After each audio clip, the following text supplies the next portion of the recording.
So the question is, number one thing I've done from stuttering to fluency.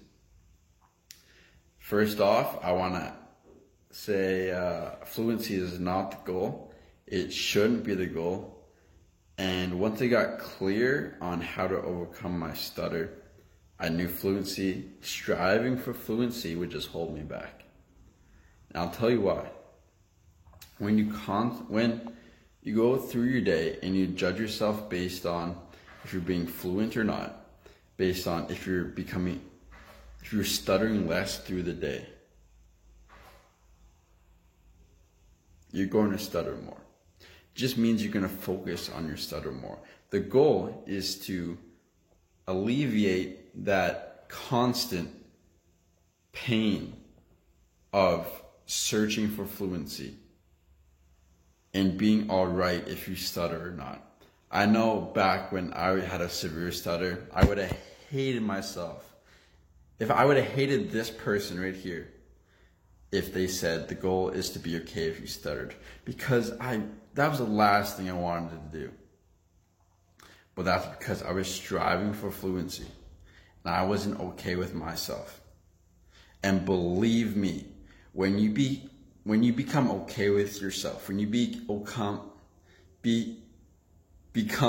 okay with stuttering, you're going to stutter less. I promise you. Just like take me as an example.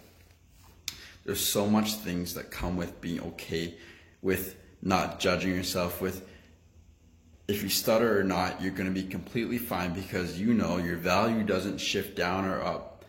You're still the same person. Either way, you still got the same amount of amazingness inside of you. But if there's one thing I can give you right now, an actionable mindset that you can place in your brain that will, if you can actually, I just see my coworker. If you can actually ingrain this in your skull, it's gonna set you amazing I don't know the right wording. It's gonna place you in an amazing spot. And what it is to judge yourself. It's to judge yourself based on your actions, not your outcomes. I'll say it again. You should tattoo it inside your eyelids. Judge yourself based on your actions, not your outcomes. Judge yourself based if you went and talked to that stranger. Judge yourself based if you went and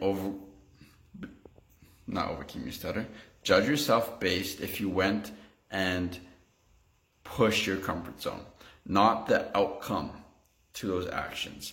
Because if you judge yourself based on the outcomes to those actions, like we usually do, we go and talk to that stranger, we stutter, we get angry, we get embarrassed, we get shameful, the other person gets uncomfortable because we are uncomfortable, and it's just an awkward ass situation.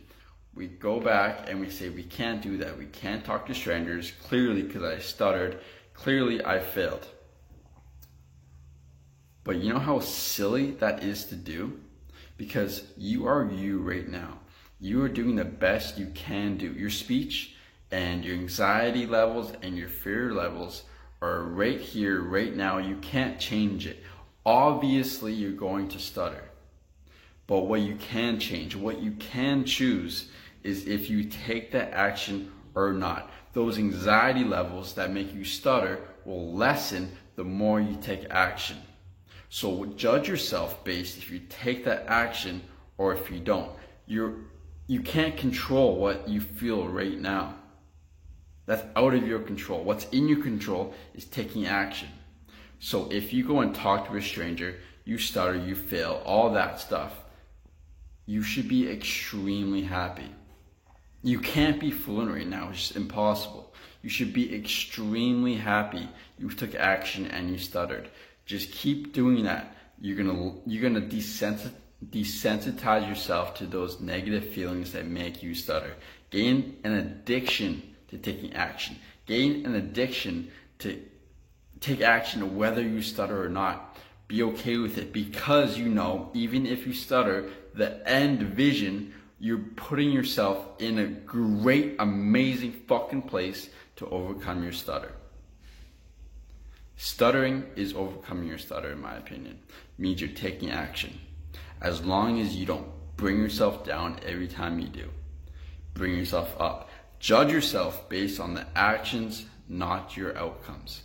One thing, one mindset I can leave you with. All right, I love you.